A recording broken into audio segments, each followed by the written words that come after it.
Boa tarde, queridos. Deus abençoe vocês. Bom início de noite também para vocês. Mais uma vez, terceiro dia hoje. Estamos aqui para esse estudo bíblico e para mim, mais uma vez, é uma honra poder estar com vocês. Deus abençoe a vida de cada um de vocês, e as nossas orações é para que Deus possa continuar falando ao coração de cada um, da família de cada um, ao coração daqueles que, de repente, você tem compartilhado também esses estudos bíblicos, com o intuito de fortalecer a fé, e muitos deles que não conhecem a Jesus, que possam conhecer através desse nosso estudo bíblico. Esse tem sido o nosso intuito maior, que é ganhar almas, entregar aos pés da cruz, aos pés do Senhor Jesus, para que eles possam ter uma vida plena em Cristo. Afinal de contas, Jesus veio para nos dar vida e vida abundante. Então, quero mais uma vez convidar a você para, nesse dia, nós estarmos juntos, lendo a Palavra de Deus, esmiuçando esse texto e podendo compreender as verdades bíblicas que estão aqui na carta do apóstolo Paulo aos Filipenses. Mais precisamente, nessa semana, nós estamos lendo o capítulo 3, vamos ainda também dar uma entrada no capítulo 4, mas que nós possamos ser edificados por essa palavra, assim como Deus edificou aquela igreja lá em Filipos. Amém? Vamos diretamente para o texto. Ontem nós falamos do texto que começou no versículo 12, falando de prosseguir para o alvo. E aí Paulo ele traz aqui uma explanação sobre o desejo de continuar caminhando, prosseguindo, é algo constante para o alvo. E agora, a partir do versículo 17, ele vai estar falando de um aspecto muito importante, porque lembra que ele começa falando lá no capítulo 1 e 2 sobre a união, sobre o amor, sobre o desejo dessa igreja ser unida, através do amor de Cristo.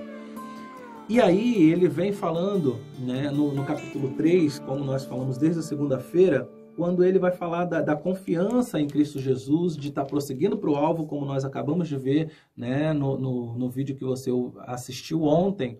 E agora ele começa a falar de um aspecto que nós precisamos estar muito atentos.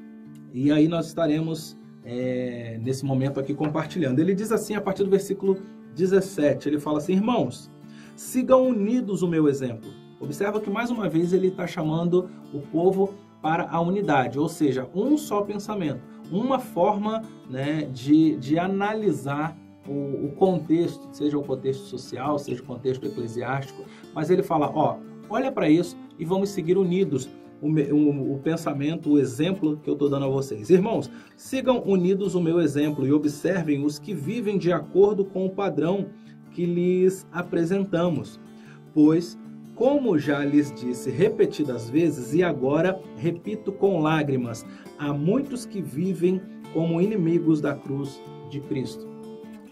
Esse texto me chamou muito a atenção, principalmente quando Paulo vai falar que ele vai falar das pessoas que estão afastadas do Senhor, e aí ele fala assim, olha, eu já falei repetidas vezes isso para vocês, várias vezes eu já repeti isso, mas agora eu falo com lágrimas.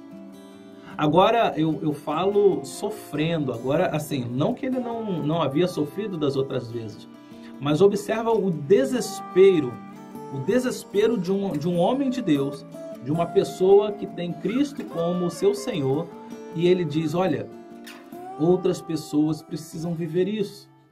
Mas tem tantas pessoas que estão afastadas hoje do Senhor, e muitas delas estão se colocando como inimigos da cruz de Cristo Jesus. Observa, ele diz, agora eu falo com lágrimas. Imagina Paulo em Roma, preso, escrevendo essa carta. E eu não quero sensacionalizar aqui o texto ou trazer uma visão sensacionalista, jamais. Mas eu quero te chamar para a cena.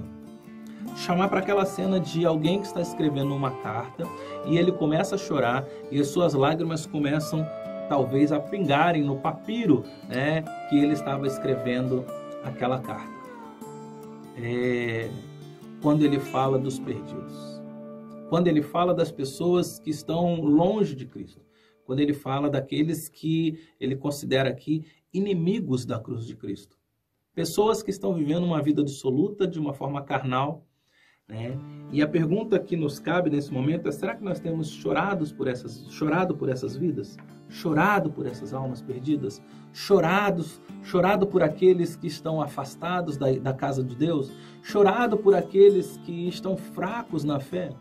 Será que nós temos nos colocado com nossos corações tristes, preocupados e até mesmo desesperados por causa dessas vidas, irmãos? Nós precisamos rever isso. Esse estudo bíblico é para que a gente também entenda onde é o nosso lugar nisso tudo. Onde nós estamos e para onde nós devemos ir e qual é a nossa direção, a direção que nós devemos seguir. Então, o que Paulo está dizendo aqui, olha, agora eu falo com lágrimas, eu repito com lágrimas. Há muitos que vivem como inimigos da cruz de Cristo.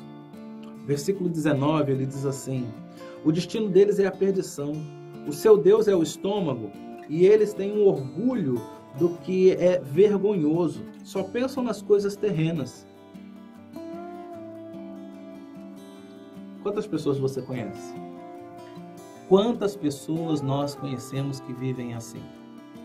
E por quantas delas nós temos chorado? Por quantas delas nós temos nos preocupado? Por quantas delas, de repente, nós temos orado?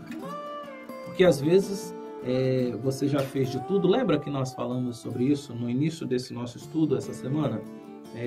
De nos cansarmos, né? Paulo vai falar, na segunda-feira nós vimos isso, né? O apóstolo Paulo vai falar assim: olha, eu não me canso de repetir isso, né? Não é cansativo para mim. E aí nós falamos sobre isso, né? De nos sentirmos cansados, esgotados, porque essas pessoas, elas pensam apenas nas coisas terrenas, apenas, né, naquilo que alimenta a sua carne, naquilo que dá prazer.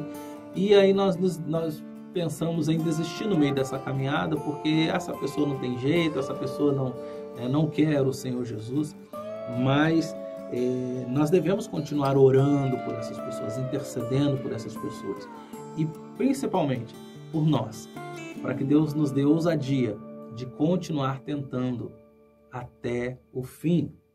Versículo 20, ele vai dizer o seguinte: a nossa cidadania, porém, está nos céus, de onde esperamos ansiosamente o Salvador e Senhor Jesus Cristo. Mais uma vez aqui o texto diz que a nossa cidadania não é terrena. A nossa cidadania, ela é celestial, ou seja, a nossa casa é o céu. Por isso que nossa alma sente saudade de um céu que aos nossos olhos humanos a gente nunca viveu. Na verdade, nós vivemos. Porque a nossa alma é fruto de Deus, né? Foi Deus quem nos deu para que pudéssemos viver essa vida aqui, para que um dia pudéssemos voltar para Ele. Então, meus irmãos, contaminar a nossa alma é dizer que nós não queremos viver com o Senhor na eternidade. É por isso que a Bíblia também nos orienta que nós não devemos nos contaminar com esse mundo, né? E as coisas do mundo são do mundo, não são para nós que somos cidadãos celestiais. Então eu quero te encorajar realmente a viver uma vida como cidadão do céu, vivendo aqui na terra, mas sendo cidadão do céu. Ele vai continuar dizendo aqui no versículo 21, ele fala assim: pelo poder, olha só, hein? Ele fala que o Senhor e o Salvador Jesus Cristo, e ele continua assim, olha, pelo poder que o capacita a colocar todas as coisas debaixo do seu domínio, Ele transformará os nossos corpos humilhados, tornando-os semelhantes ao seu corpo glorioso. Isso é lindo demais, a palavra de Deus é fantástica, né? O que Paulo está querendo dizer aqui é que os nossos corpos humilhados, ele será transformado pelo Senhor Jesus em corpos gloriosos para viver junto com Cristo na glória. Ele diz que nós nos tornaremos semelhantes ao corpo glorioso de Cristo, ou seja, nós iremos voltar à nossa forma Gênesis, sabe? A nossa forma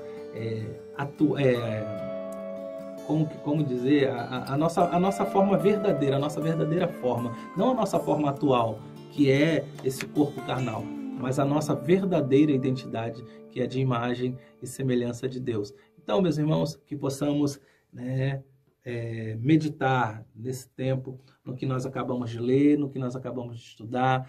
Deus abençoe rica e poderosamente a sua vida e que através, né, da sua palavra sejamos aí mais uma vez edificados. Deus abençoe e até amanhã, onde estaremos no 4º dia do nosso estudo bíblico, e eu espero você aqui. Fica na paz.